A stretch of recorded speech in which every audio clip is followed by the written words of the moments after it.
आप ये बात आज इसलिए नहीं बोल सकती है क्योंकि अभी कुछ ये पिछले बार की बात है जब आप जो हैं जिनके लिए बोल रही हैं कि वो पढ़े लिखे नहीं है, 90 फेल हैं, आप लोग उन्हीं के साथ थे, वो आप ही के उप मुख्यमंत्री थे, तो क्यों बनाया आपने उनको उप मुख्यमंत्री? अगर वो पढ़े लिखे नहीं थे, 90 फेल थे, तो अनुप्रिया जी क्यों इतना प्यार आया फिर? रुबिका जी जो गठबंधन की जो राजनीति होती है और गठबंधन की जो पार्टी किसको चुनता है अपने नेता के रूप में, अब बताइए पूरा का पूरा आरजेडी परिवार ये सिर्फ 9वीं फेल के साथ में जाना चाहता है, तो हम क्या कर सकते हैं? नहीं, आपका गठबंधन तो धर्म हो जाता है, कर्म हो जाता है। और अगर वही सुनील जी अपनी वीआईपी को गठबंधन में आरजेडी के बगल में ले जाए तो आप कह रहे हैं क्या कर रहे हैं आप अनपढ़ लोगों के साथ? नहीं, तो मैं भी तो पूछ सकती हूँ ना कि आप क्या कर रही थी अनपढ़ लोगों के साथ इससे पहले? नहीं, मैं कह रही हूँ कि सुनील जी पढ़े लिखे प्रवक्ता हैं, वो लालू परिवार के तरह क्यों बोल रहे हैं? इनको पता है कि कोई भी उप मुख्यमंत्री को संवैधानिक पद नहीं होता है, उसके अधिकार क्षेत्र का मामला नहीं है।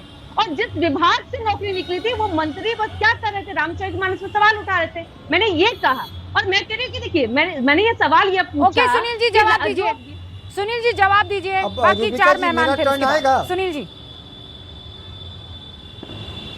आ गया, कुछ और ही मांग लेते सर। बात समाप्त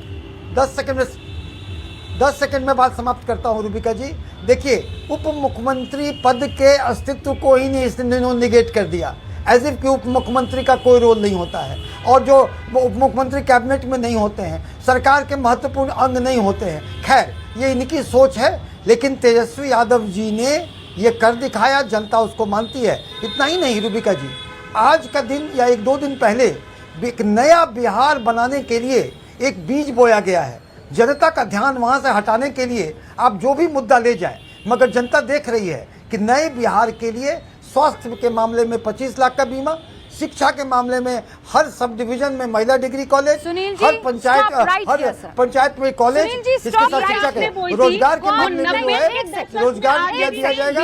और रोजगार में मैं आपसे सवाल पूछ रही हूँ, अनुप्रिया जी रुकिए, मैं आपसे सवाल पूछ रही हूँ सुनील जी, कौन डिविएट कर रहा है टॉपिक को बताइए। जाकर राहुल गांधी को चुप कराइए ना, फिर कहिए ना कि रैलियों में ट्रम्प ना करें, कहिए ना कि छठी मैया, ड्रामा, मोदी, नाचना और ये सारी चीजों का इस्तेमाल ना करें, कहिए ना, फिर उनको चुप कराइए ना, किसी और को चुप क्या करा रहे हैं आप? क्लियर हो जाइए रूबिका जी, क्लियर हो जाइए। SIR मुद्दा था जिससे वोट चोरी होती थी। ये वोटर अधिकार यात्रा में हमारा जन समर्थन और हमारे द्वारा जनता को किए गए जागरूकता से ये बातें हुई कि चोरी को मिनिमाइज किया जाए। अगर नहीं तो डेटा में कहाँ गए? आप लोगों ने कितना अपील किया है? अगर SIR मुद्दा था, अगर आपको इन सब ना अगर घुसपैठिए नहीं थे, अगर आपको लगता है कि SIR के जरिए वोट चोरी हो रही थी, मुझे बताइए कितनी अपील की आपने चुनाव आयोग में? You give me a number right away. VIP की तरफ से कितनी अपील की गई है? देखिए मैं तो कह रहा हूँ कि जनता को हमने जागरूक किया, रूबिका जी जनता को हमने जागरूक किया कि आपको संविधान में बाबा साहब ने मताधिकार दिया, जनता जागरूक हुई। नो, आप कोई एनजीओ नहीं चला रहे हैं, आप कह रहे हैं वोट चोरी हो रही है, यानी आपका वोट चोरी हो रहा है, तो आप उस वोट को पाने के लिए मेहनत करेंगे कि नहीं करेंगे? बेलारी जी क्यों अपील नहीं गई एक भी इन पार्टियों की तरफ से, महागठबंधन की तरफ से, आरजेडी की तरफ से, कांग्रेस की तरफ से, वीआईपी? नहीं, मैं कहा ना कि वो मुद्दा नहीं है, वो मुद्दा बन भी नहीं सकता है। SIR खत्म हो गया, उसी समय लगा होगा कि उनको जाने की जरूरत नहीं है। जितना काम करना था राहुल गांधी के मार्फत से, तेजस्वी के मार्फत से, एक जागरूकता की बात थी, तो वो अपना कर दिया। कोई जाने के महसूस नहीं किए होंगे। इनको लगा कि भाई वोट चोरी हो गया, आज राहुल गांधी वही बोल रहे हैं, ऐसा लगता है। तो कैसे आप रोक सकती हैं? मैं थोड़ा सा अगर समय देगी, अनुप्रिया जी बोल रही हैं कि 9वां पास, लेकिन क्या अनुप्रिया जी इसकी गारंटी देंगे कि इनके जो मुख्यमंत्री, इंजीनियर मुख्यमंत्री हैं, कल गए उस 9वां पास के साथ नहीं जाएंगे? गारंटी देगी? ये तो तालमेल है राजनीति में। कौन 7वां पास के साथ जाएगा, कौन 9वां पास के जाएगा, कौन 11वां पास के जाएगा। और ये भी ये बोल रही थी सीएम बताइए, जल्दी बताइए जी, उसके बाद गुरु पासवान जी का रुख करूंगी मैं और आनंद जी का।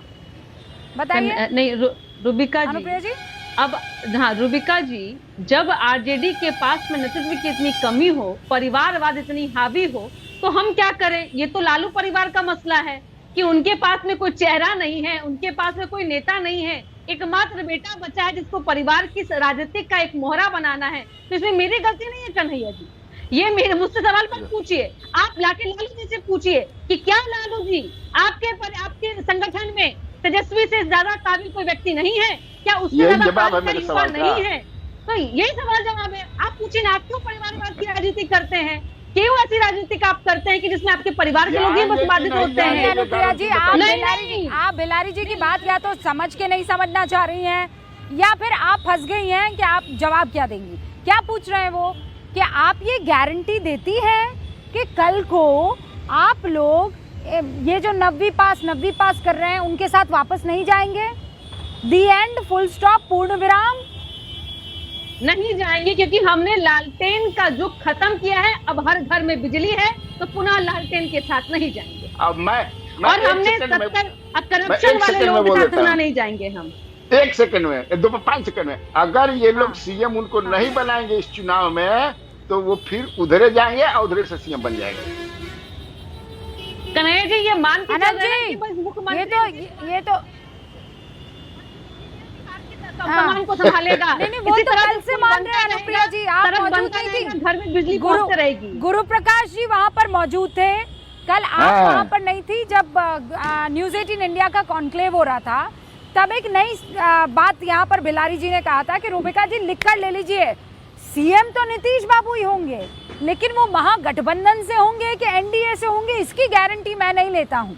अनंत विजय जी, उसकी गारंटी कोई ले भी नहीं सकता, क्योंकि जनता दल यूनाइटेड में अगर आप ध्यान से देखिए रूबिका दी, तो उसके लास्ट में यू है, तो उस यू का मतलब तो कभी भी यू टर्न हो सकता है, उसमें कोई उनके नाम में ही वो है। लेकिन अब जो परिस्थितियां लग रही है उसमें बहुत दूर की कौड़ी लग रही है ये कि जनता दल यूनाइटेड फिर से आरजेडी के साथ जाएगा, क्योंकि राजनीति में कई बार होता है कि आप कितना आगे निकल गए हैं। उस समय पिछली बार जब 2 बार आरजेडी के साथ गए, वो तो परिस्थितियां अलग थी, अब परिस्थितियां अलग हैं। नीतीश कुमार की जो पार्टी की सांगठनिक स्थिति है वो अलग है, उस समय अलग थी। तो मुझे लगता है कि अब वो परिस्थितियां भी नहीं होंगी कि नीतीश कुमार जी उधर जाने का सोच भी पाए। और बहुत सारे लोग इस बात को मतलब हवा बनाने में लगे हों कि अगर नीतीश कुमार मुख्यमंत्री नहीं हुए, अगर मगर का सवाल ही नहीं है। आपके कॉन्क्लेव में कल आपके जो अमित शाह जी का इंटरव्यू हो रहा था, उसमें स्पष्ट किया उन्होंने कि असमंजस फैलाने का प्रयास हो रहा है। उसके पहले उन्होंने भाषणों में भी इस बात को स्पष्ट कर दिया, प्रधानमंत्री ने भी स्पष्ट कर दिया कि कोई वैकेंसी फिलहाल नहीं है। राजनीति में हमेशा फिलहाल से ही चलता है। हाँ। कन्हैया जी बहुत अनुभवी आदमी, उनको पता है कि ये फिलहाल पे ही चलता है। राजनीति में न कोई भविष्यवाणी कर सकता है, और जो भविष्यवाणी करने का जोखिम उठाता है वो मुझे लगता है रूबिका जी कई बार गलत साबित होता है। इसलिए राजनीति में भविष्यवाणी से बचना चाहिए, और कन्हैया जी बचे भी कल जैसा बता रही में तो कोई कुछ कह ही नहीं सकता है। सही कह रहे हैं आप, आज की तारीख में कोई कुछ इस मसले पर कहना भी उसे नहीं चाहिए कि कब क्या कैसे हो जाए, नेता कब क्या कर बैठे कोई नहीं जानता है। और इसीलिए निखिल जी, एक बड़ा सवाल, आज मनोज तिवारी से हम लोग बातचीत कर रहे थे, न्यूज 18 इंडिया की थार है जिसमें बैठते हैं नेता लोग, तो उन्होंने एक इंटरेस्टिंग दिलचस्प बात कही। उन्होंने कहा कि आप देखिए 3% या उससे भी शायद कम परसेंट जो है वीआईपी के पास है वोट बैंक उनका, लेकिन वो उप मुख्यमंत्री बन जाते हैं। लेकिन 60-61 सीटों पर लड़ने वाली कांग्रेस के बारे में किसी तरह का कोई ऐलान नहीं होता है, क्यों, क्या वजह है? सबसे पहले तो कृष्णा अलवरू जो कांग्रेस के बिहार में प्रभारी हैं, वो एक क्लियर कर चुके हैं कि कम से कम एक उप मुख्यमंत्री कांग्रेस पार्टी से भी रहेगा, पहली बात। दूसरी बात, बीजेपी के नेता तो ये ना ही बोले कि जब उनकी सीटें जदयू से दुगनी से ज्यादा हैं, उसके बावजूद उन्हें नीतीश कुमार को मुख्यमंत्री बनाना पड़ता है, क्योंकि पता है कि अगर पलटू चाचा के बिना सरकार बनाने की कोशिश करी तो नहीं बना पाएंगे। और आज तक अपना मुख्यमंत्री उसी पलटू चाचा को ना ऐलान कर पा रहे हैं, ना बता पा रहे हैं कि उप मुख्यमंत्री कौन बनेगा। नौवा फेल और अपराधी छवि वाले कैंडिडेट्स की बात करते हैं। सम्राट चौधरी जो इनका उप मुख्यमंत्री है, उस पे कैसे हत्या के केस चल रहे हैं उसका जिक्र नहीं करेंगे। You are a friend also and I want to tell you something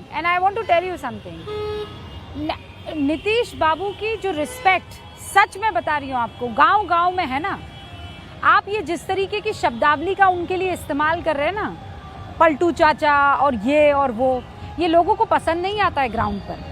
आप गांव खेड़े में जाइए और उन लोगों से बातचीत कीजिए। करुणा भाव है नीतीश कुमार के लिए, समझ रहे हैं आप? करुणा भाव का मतलब समझते हैं? बेइंतहा मोहब्बत करते हैं नीतीश से लोग। उनके काम को पसंद करें कि ना पसंद करें ये दूसरी बात है, लेकिन एक बिहारी नीतीश कुमार को देखता रिस्पेक्ट की नजर से है। तो आप इन शब्दावली से बचेंगे तो बेहतर रहेगा। नहीं, करुणा भाव तो नीतीश जी के लिए मेरे मन में भी बहुत ज़्यादा है कि किस तरीके से वो भाजपा के साथ गठबंधन में आते हैं और फिर हर थोड़े दिन में आके उन्हें अपने ही दल के नेताओं को कहना पड़ता है कि मेरे दल को तोड़ना बंद करो, क्योंकि बीजेपी हम सब जानते हैं किस तरीके से जदयू पे कब्जा करने की कोशिश कर रही है। हम सब जानते हैं कि बीजेपी की मंशा तो असल में यही है कि जदयू का और जितनी भी समाजवादी राजनीति है इस देश में, ये जो मनोहर कहानियां आपके पास है, मिटा दे, क्योंकि वैसी कुछ मनोहर कहानियां गुरु प्रकाश पासवान के पास भी है। ये मनोहर कहानी आपको बेलारी जी मेरे से बेहतर को लेकर वो बैठे, ये मनोहर कहानी बेलारी जी मेरे से बेहतर बताएंगे। मैं तो यहाँ पे 1.5 महीने से हूँ, वो 50 साल सुनिए, वो बताएंगे। जब तक आपके पास प्रूफ नहीं, मैं उसे मनोहर कहानियां ही मानूंगी, और मैं वो जो मौर्य होटल में हुआ उसे भी मनोहर कहानियां ही मानूंगी, जब तक आप लोग प्रूफ नहीं दे देते हैं।